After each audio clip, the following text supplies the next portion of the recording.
శక్తుల ప్రభావాన్ని అనుభవించిన తర్వాత తప్పిపోయిన వారు అందరూ ఒకసారి అలా నా వైపు చూడండి. చాలా స్పష్టముగా అపోస్తలుడైన పౌలు ఎబ్రీ సంఘానికి రాస్తూ చెప్తున్న ఒక అద్భుతమైన విషయం ఏంటంటే, ఈ ఎబ్రీ పత్రిక కొత్త నిబంధనలో పాత నిబంధన. అర్థమైందా? ఎబ్రీ పత్రిక కొత్త నిబంధనలో ఉంటుంది, కానీ పాత నిబంధనలో ఉన్న విషయాలన్నీ ఈ ఎబ్రీ పత్రికలో ఉంటాయి. అంటే కొత్త నిబంధనలు పాత నిబంధన అనమాట. పాత నిబంధనలో ఉన్న చాలా విషయాలు ఈ ఎబ్రీ పత్రికలో ఉంటాయి. పౌలు రాస్తూ అంటున్నాడు, ఒకసారి వెలిగించబడి అంటే దేవుని ఆత్మ చేత వెలిగించబడి, దేవుని ఆత్మ చేత స్పర్శించబడి, దేవుని ఆత్మ చేత ఒప్పించబడి, దేవుని ఆత్మ చేత ప్రభు సన్నిధానానికి తీసుకుని రాబడి. ఎవరినైనా ఒక వ్యక్తిని పరిశుద్ధాత్మ దేవుడు ఆకర్షించుకుంటేనే కానీ, పరిశుద్ధాత్మ దేవుడు కార్యం చేస్తేనే కానీ ఒక వ్యక్తి ప్రభు దగ్గరికి రాలేడు, ఒప్పుకోలు చేయలేడు. ఎందుకంటే ఒక వ్యక్తిని దేవుడు ఒప్పింప చేస్తేనే కానీ ఒక వ్యక్తి ఒప్పుకోలు చేయలేడు. అయితే ఒకసారి వెలిగించబడి పరిశుద్ధాత్మలో పరలోక సంబంధమైన వరములు రుచి చూసి, దైవ దర్శనాలు చూసి, దేవుని యొక్క ప్రకాశతను అనుభవించి, పరిశుద్ధాత్మలో పాలువారై అభిషేకాన్ని పొందుకొని, అన్య భాషలు పొందుకొని, కృపావరాలు పొందుకొని తప్పిపోతారా? కృపావరాలు పొందుకున్న వారు కూడా తప్పిపోతారా? పరిశుద్ధాత్మలో పాలువారై అభిషేకించబడిన వారు కూడా తప్పిపోతారా? అభిషేకించబడిన వారు కూడా తప్పిపోవడానికి అవకాశం ఉందా? ఆత్మచేత నింపబడిన వారు కూడా తప్పిపోవడానికి అవకాశం ఉందా?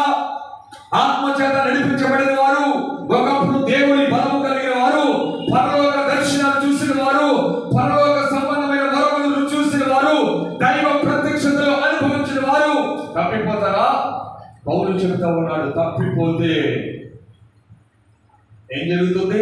తప్పిపోతేనంట దేవుని కుమారుణ్ణి బాహాటముగా సిలువేసినట్టు అనమాట. వాక్యం చెబుతా ఉంది, దేవుని బిడ్డ, ఒకప్పుడు నువ్వు చక్కగా దేవుని కోసం బ్రతికావు, ఒకప్పుడు నువ్వు చాలా ఆసక్తి కలిగి ఉన్నావు, ఒకప్పుడు నువ్వు బాగా ప్రార్థన చేసావు, ఒకప్పుడు నువ్వు దేవుని కోసం రోషం కలిగి ఉన్నావు, ఒకప్పుడు నీ భక్తి స్థాయి, నీ విశ్వాసపు స్థాయి ఎంతో ఉన్నతమైన మెట్టులో ఉండేది. కానీ నువ్వు ఇప్పుడు వాటన్నింటినీ పోగొట్టుకున్నావు, వాటన్నింటినీ వదిలేసుకున్నావు. నామకార్థ జీవితానికి, వ్యాసదాన జీవితానికి, రెండు రకాలైన బ్రతుకులు బ్రతకడానికి చాలా మంది దిగజారిపోతూ ఉన్న కాలంలో మనం ఉన్నాం. ఇప్పుడు చాలా మంది భక్తిని విడిచిపెట్టే కాలంలో మనం ఉన్నాము. విశ్వాసాన్ని వదిలేసుకుంటూ ఉన్నారు చాలా మంది, ఆత్మీయ జీవితాన్ని వదిలేసుకుంటూ ఉన్నారు చాలా మంది. అలాంటి కాలంలో మనం ఉన్నాం ఇప్పుడు. అయితే మనం ప్రశ్నించుకోవాల్సిన విషయం ఏంటంటే, మన పరిస్థితి ఏంటి? మనం ఏ స్థాయిలో ఉన్నాం? ఒకప్పుడు బాగా ప్రార్థన చేసి ఇప్పుడు ప్రార్థనా జీవితాన్ని పోగొట్టుకున్నావా? ఒకప్పుడు అభిషేకించబడి ఇప్పుడు అభిషేకాన్ని పోగొట్టుకున్నావా? ఒకప్పుడు ఉన్నతమైన దర్శనాన్ని కలిగిన నీవు ఆ దర్శనాన్ని పోగొట్టుకుని ఇప్పుడు ఏమీ లేనిదానిగా ఉన్నావా? ఈ రాత్రి ప్రశ్నించుకుందాం. ఒకప్పుడు నీ భక్తి స్థాయి ఏంటి? ఒకప్పుడు నీ విశ్వాసపు స్థాయి ఏంటి? ఒకప్పుడు నీ అభిషేకం యొక్క స్థాయి ఏంటి? ఇప్పుడు నీ పరిస్థితి ఏంటి? ఒకప్పుడు నువ్వు ఎలా ఉన్నావు, ఇప్పుడు ఎలా ఉన్నావు? నీ ఆత్మీయ జీవితంలో నువ్వు వైఫల్యం చెందడానికి, నీ ఆత్మీయ జీవితంలో నువ్వు పాడైపోవడానికి, నీ ఆత్మీయ జీవితంలో నువ్వు కిందకి తగ్గిపోవడానికి కారణం ఏంటి? ఒకసారి రాత్రి దేవుని వాక్యపు వెలుగులో మనం పరీక్షించుకుందాం. ఈ రాత్రి మీకు కొంతమంది వ్యక్తుల జీవితాలను ఈ రాత్రి మీకు జ్ఞాపకం చేస్తాను.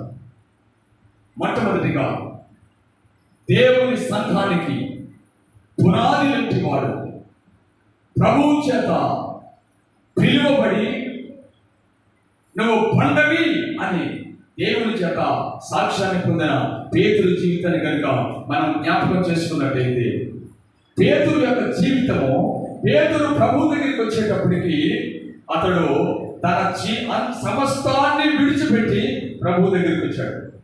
అన్ని వదిలేసాడా?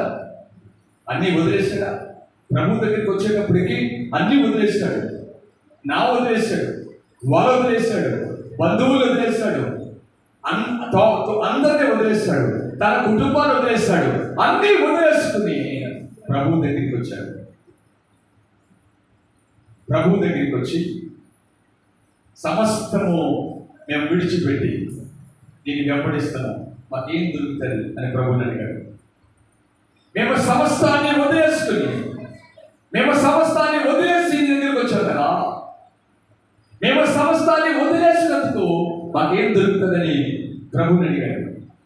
అయితే దేవుని బిడ్డలారా, అన్ని వదిలేసి వచ్చిన పేతురు జీవితంలో యేసు ప్రభువారు ఆఖరి సమయం వచ్చేటప్పటికి, యేసు ప్రభువారు గెత్సేమనే తోటలో పట్టబడేటప్పటికి పేతురు అంటాడు, ఆయన ఎవరో నాకు తెలియదు అంటాడు. ఇది ఎంత ఘోరమైన వైఫల్యమో, ఇది ఎంత దిగజారుడుతనం, ఇది తన ఆత్మీయ జీవితంలో ఎంత దిగజారిపోయాడు, తన పౌరుషాన్ని ఎంత పోగొట్టుకున్నాడు. అవసరమైతే నీ కోసం చనిపోతానని చెప్పాడు. చెప్పినాడు. గెత్సేమనే తోటలో యేసు ప్రభుని పట్టుకోగానే ఆయన ఎవరో తెలియదు అని చెప్పి ఆయన వదిలేసి పారిపోయాడు. దేవుని బిడ్డ పారిపోయాడు. భక్తిని వదిలేశాడు, విశ్వాసాన్ని వదిలేశాడు, అన్నింటినీ వదిలేశాడు, ఆత్మీయ జీవితాన్ని వదిలేసి ప్రాణాలు కాపాడుకోవాలని ప్రభు దగ్గర నుంచి దూరంగా పారిపోయాడు. ఎందుకు కారణం? ఏంటి కారణం? ఎందుకు పేతురు జీవితంలో వైఫల్యం? ఎందుకు పేతురు ఓడిపోయాడు? పేతురు ఓడిపోవడానికి కారణం ఏంటి? మీరు ప్రభు అతడు పరిచయం దగ్గరికి వచ్చిన దగ్గర నుంచి ప్రభు చనిపోయే వరకు, అతడు పరిశుద్ధాత్మను పొందుకునే వరకు పేతురు జీవితంలో 2 భాగాలు చేస్తే, ప్రభుతో పరిచయంగా ఉండగా ఒకవైపు అయితే, పరిశుద్ధాత్మను పొందిన తర్వాత జీవితాన్ని అలా పక్కన పెడితే, అతడు ఎప్పుడైనా ప్రార్థన చేసినట్టు బైబిల్లో ఉందా? ప్రార్థన చేసినట్టు ఎక్కడైనా ఉందా? పేతురు ప్రార్థన చేసినట్టు ఎవరైనా బైబిల్ చదివేవాడు పేతురు ప్రార్థన చేసినట్టు ఎక్కడైనా ఉందా? ప్రభు ప్రార్థన చేస్తూ ఉంటే పేతురు నిద్రపోయేవాడు. ప్రభు ప్రార్థన చేస్తూ ఉంటే ప్రభు వారు వచ్చి, పేతురు ఒక గడి అయినా మీరు నాతో మేలుకొని ఉండలేదా అని ప్రభు గుచ్చి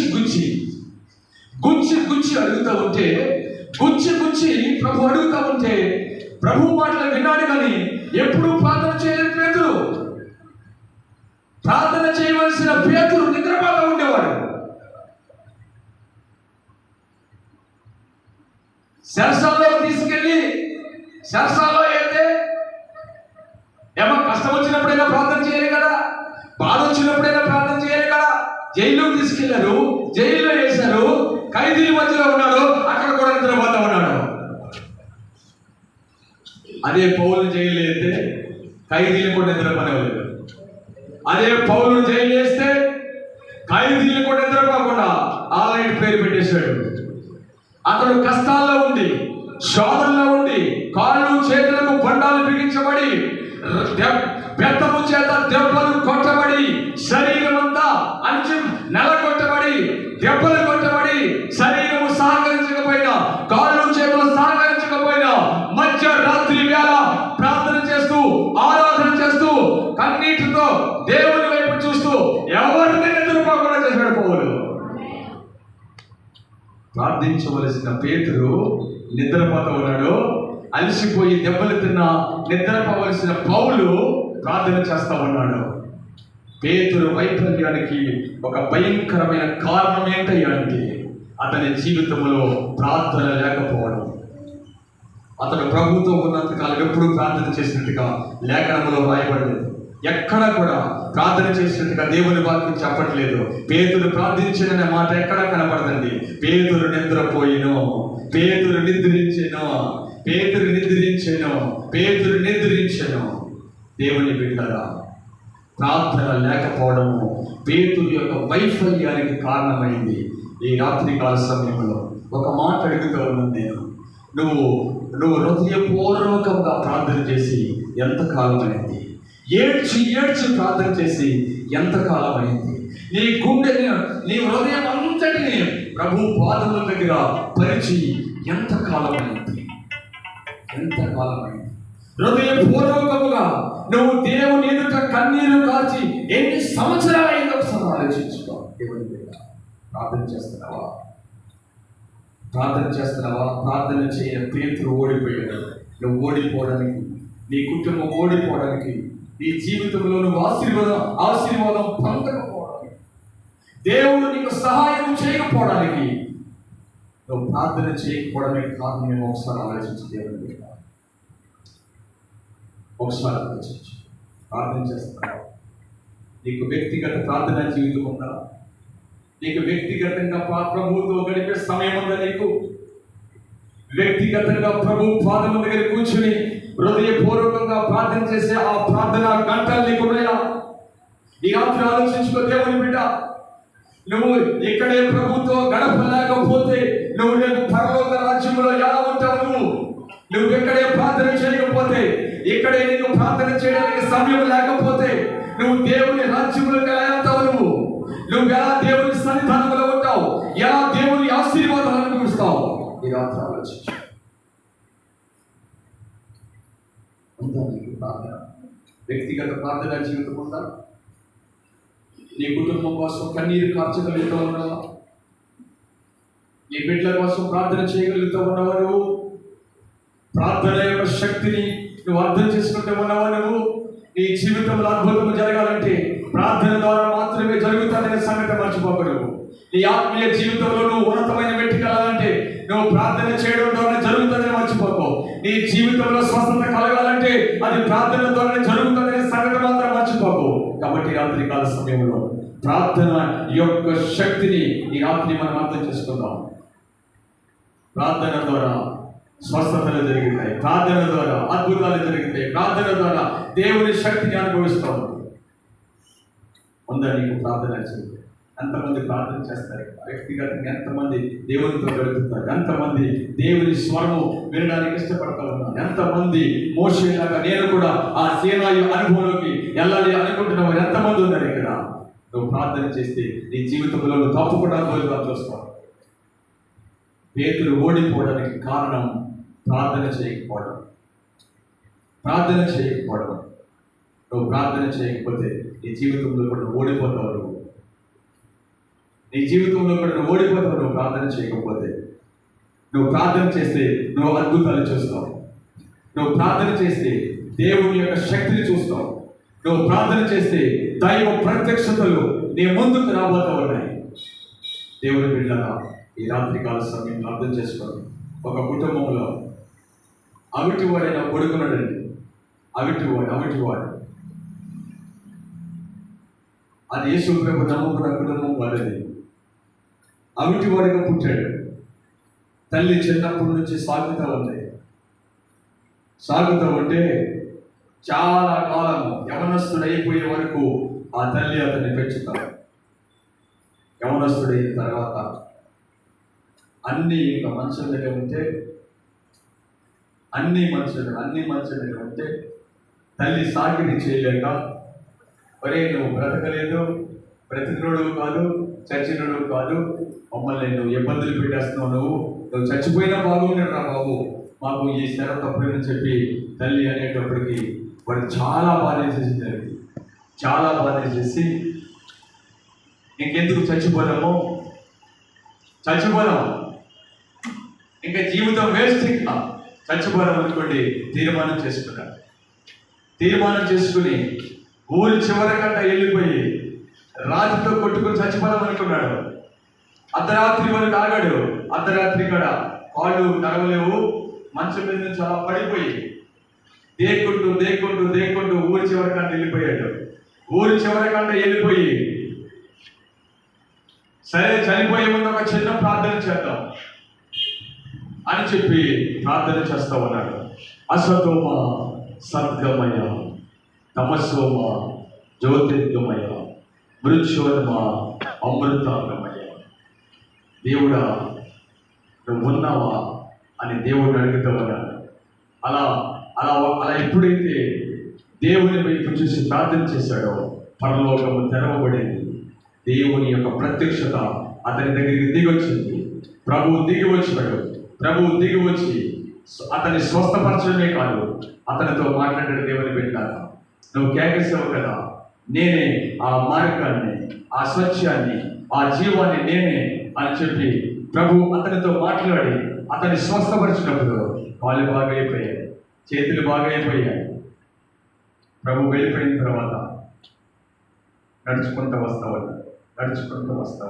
తల్లి వెలుగు వచ్చింది. వెలుగు వచ్చి చూసేటప్పటికి మంచం మీద లేడు. మంచం మీద లేకపోయేసరికి చూసుకుంది.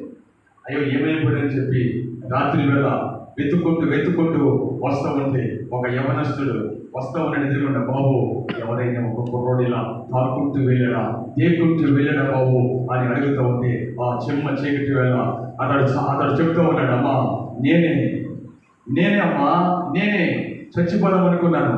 ఆ చోటకి వెళ్ళి ప్రార్థన చేశాను.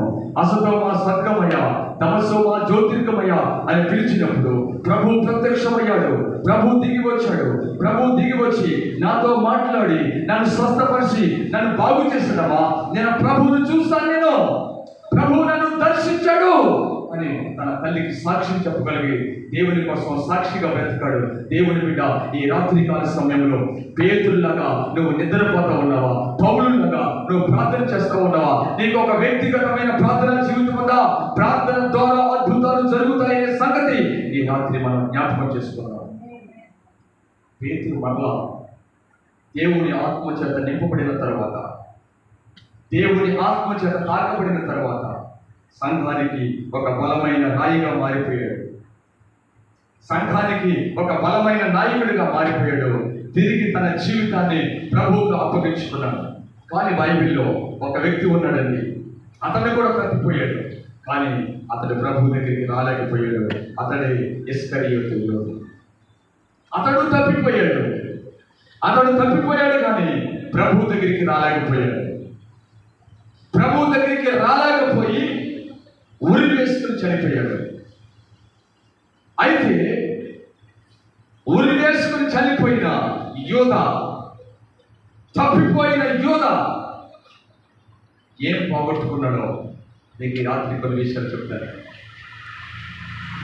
యోధ తప్పిపోయి దేవుని దగ్గరికి వస్తే అతని పరిస్థితి ఎలా ఉండేదో, దేవుని దగ్గరికి వచ్చి క్షమాపణ కోరుకుంటే ఎలా ఉండేదో పరిస్థితి. తప్పిపోయిన పేతురు మళ్ళా ప్రభు దగ్గరికి వచ్చాడు. తప్పిపోయిన యూద దేవుని దగ్గరికి రాకోకుండా చెట్టు దగ్గరికి వెళ్ళిపోయి ఉరేసుకుని చనిపోయాడు. యూద ఏం పోగొట్టుకున్నాడు? ఒక విషయాన్ని నాకు చెప్తారు. నెంబర్ 1, అపోస్తలత్వాన్ని పోగొట్టుకున్నాడు. ప్రభు వారు శిష్యుల్ని కొంతమందిని పిలిచి వారిని అపోస్తలుడిగా అభిషేకించాడు, అపోస్తలుడిగా పిలిచాడు, అపోస్తలుడిగా పేరు పెట్టాడు. ఈ అపోస్తలుడు ఎవరైతే ఉంటారో వారికి అధికారం ఇచ్చాడు ఆయన. ఈ భూమి మీద వారికి అధికారం ఇచ్చాడు. అపోస్తలులకు అధికారం ఉంది, దయ్యాలను వెలగొట్టే అధికారం ఉంది, రోగులను స్వస్థపరిచే అధికారం ఉంది. యావత్ సృష్టి మీద వారికి అధికారం ఇవ్వబడింది. కానీ యోధ దాన్ని పోగొట్టుకున్నాడు.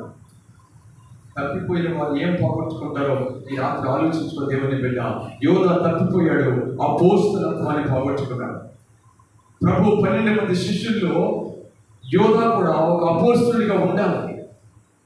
కానీ అతడు తప్పిపోయి ఆ దివ్యమైన అధికారాన్ని పోగొట్టుకున్నాడు. ప్రభు ఇచ్చిన అధికారాన్ని పోగొట్టుకున్నాడు. రెండవదిగా అతడు పరిశుద్ధాత్మను పొందుకొని ఆ కృపను పోగొట్టుకున్నాడు. ఈ 12 మంది అపోస్తలులు కూడా దేవుని ఆత్మ చేత నింపబడ్డారు. పరిశుద్ధాత్మను పొందుకొని పరిశుద్ధాత్మ చేత నడిపించబడే దేవుని యొక్క అభిషేకాన్ని కలిగి ఉండే కృపను యోధ పోగొట్టుకున్నాడు. మిగతా వారు పరిశుద్ధాత్మను పొందుకున్నారు, అభిషేకాన్ని పొందుకున్నారు, ఆత్మవరాలు పొందుకున్నారు. అన్ని పొందుకొని దేవుని సేవలో ఒక బహు బలమైన రీతిలో ఓడబడ్డారు. ప్రపంచాన్ని తలకిందులు చేశారు. ఆ కృప యోధా పోగొట్టుకున్నాడు దేవుని బిడ్డ. మూడవదిగా 12 మంది అపోస్తలులు పరలోకములో 12 సింహాసనాల మీద కూర్చొని తీర్పు తీరుస్తారని దేవుని వాక్యం చెబుతా ఉంది.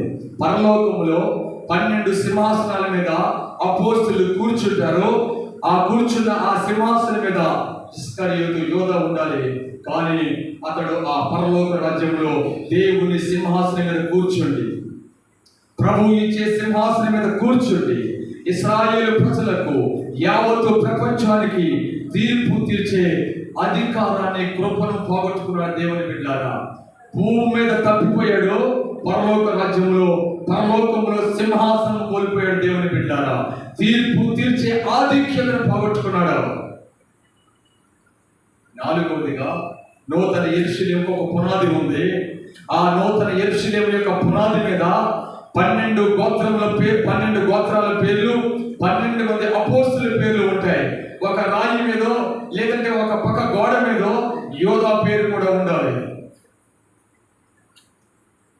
కానీ యోధా తప్పిపోవడం వల్ల నూతన యెరూషలేము పునాదుల మీద, ఆ నూతన యెరూషలేము పట్టణం మీద ఉండవలసిన యోధా పేరు కొట్టివేయబడి వేరొక వ్యక్తికి ఆ పేరు ఇవ్వబడింది. వేరొక వ్యక్తికి ఆ స్థానం ఇవ్వబడింది. దేవుని బిడ్డలారా, 30 వెండి నాణేలకు ఆశపడిన యూదా ఏమి పోగొట్టుకున్నాడో ఆలోచించండి. అపోస్తలత్వాన్ని పోగొట్టుకున్నాడు, పరిశుద్ధాత్మను పొందే కృపను పోగొట్టుకున్నాడు. 12 సింహాసనాల మీద కూర్చుని తీర్పు తీర్చే ఆ కృపను పోగొట్టుకున్నారు. నూతన యెరూషలేములో పునాదుల మీద ఉన్న ఆ అపోస్తలుల పేరు ఉండాలి, అక్కడ యోధా పేరు ఉండాలి, కానీ దాన్ని కూడా పోగొట్టుకున్నాడు. ఒకసారి ఆలోచించు. ఈ లోకములో ఉన్న చిన్న చిన్న విషయాలకు నువ్వు ప్రభుని వదిలేస్తే, చిన్న శోధనకి నువ్వు ప్రభుని వదిలేస్తే, చిన్న కష్టానికి ప్రభుని వదిలేస్తే, చిన్న అవమానానికి ప్రభుని వదిలేస్తే, ఏదో చిన్న పాపము కావాలనుకుని నువ్వు ప్రభుని వదిలేస్తే నువ్వేం పోగొట్టుకుంటావో ఒకసారి ఆలోచించు. పాపాన్ని ఆశించి, పాపాన్ని జుర్రుకోవాలని, పాపాన్ని స్నేహించి, పాపము కావాలని నువ్వు ఆశపడితే ఎక్కడే కాదు, నువ్వు ఆ దివ్య రాజ్యములో, ఆ ప్రభు రాజ్యములో ఉన్న ఆధిక్యతలని నువ్వు పోగొట్టుకుంటావు. ఈ రాత్రికాల సమయంలో నీ జీవితం ఎలా ఉందో ఒకసారి ఆలోచించు.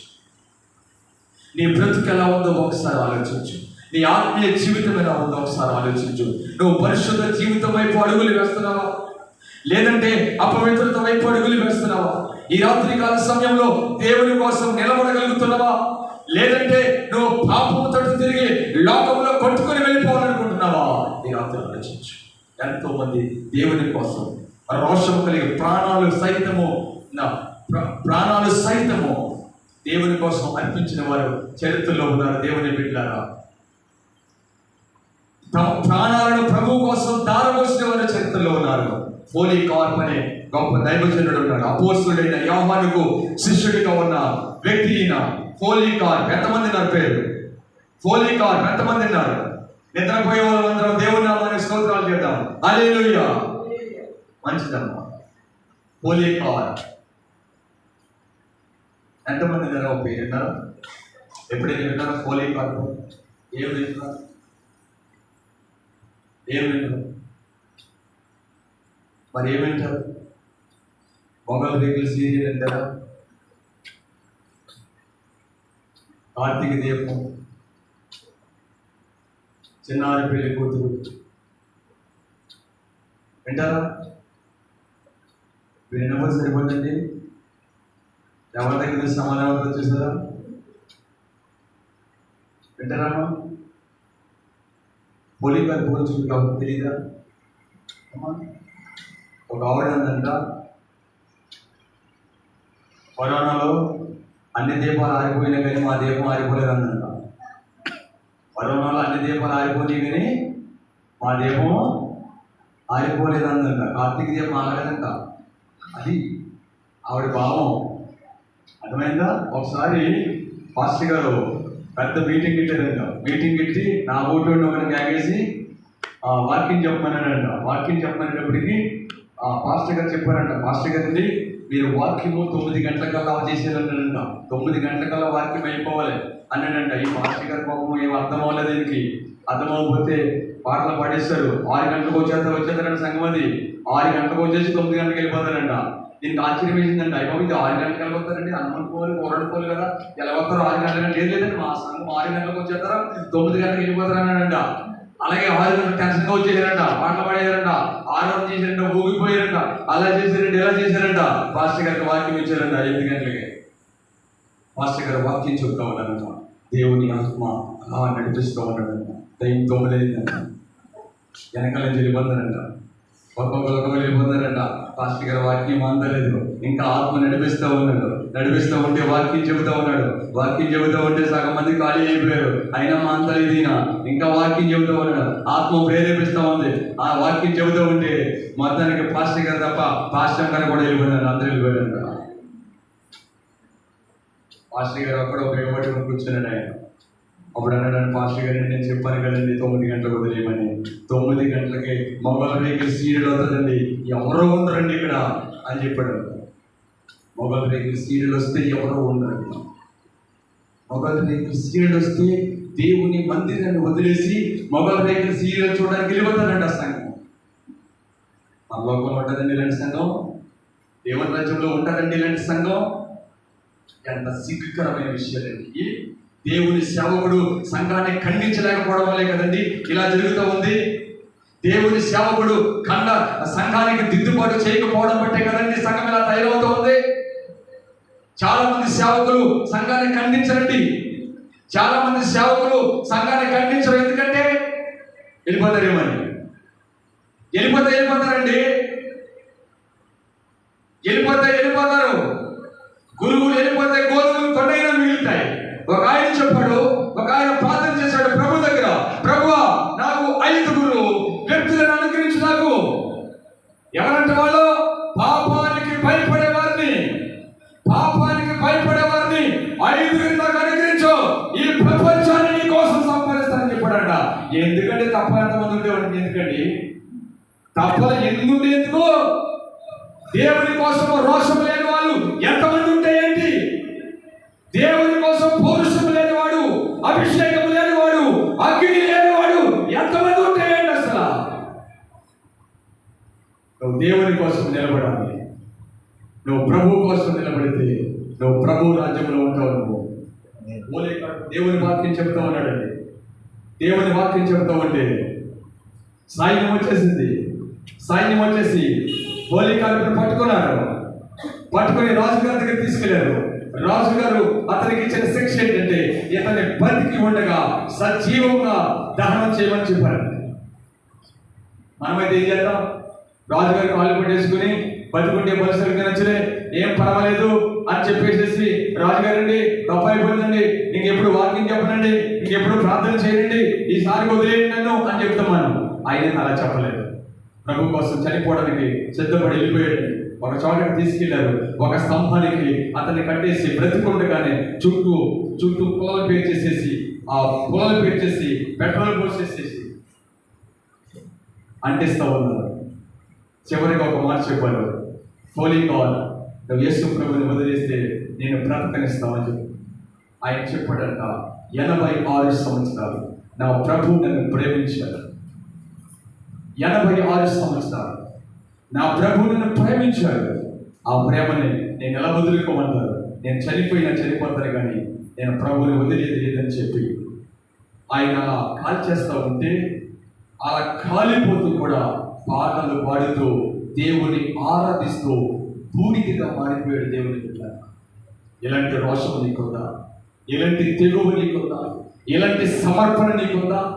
ఇలా బ్రతకాలనే కాంక్ష నీకుందా? ఈ రాత్రి ఆలోచించుకో. యువత తప్పిపోయాడు, మళ్ళా దేవుని దగ్గరికి రాలేదు. ఈ రాత్రి నీ పరిస్థితి ఏంటి? ఒకప్పుడు నువ్వు బాగా ప్రార్థన చేసావు, అందులో నిలబడ్డావా? ఒకప్పుడు బాగా భక్తి చేస్తావు, అందులో నిలబడ్డావా? ఒకప్పుడు నీకు మంచి సమర్పణ ఉంది, ఆ సమర్పణ ఇప్పుడు ఉందా? ఈ రాత్రి ఆలోచించుకుందాం. దేవుడి మాట మనకు దీవించింది కాక అందులో తల వంచని ప్రార్థన చేద్దాం. మహాపరిశుద్ధుడైన తండ్రి, ఈ రాత్రి కాల్సి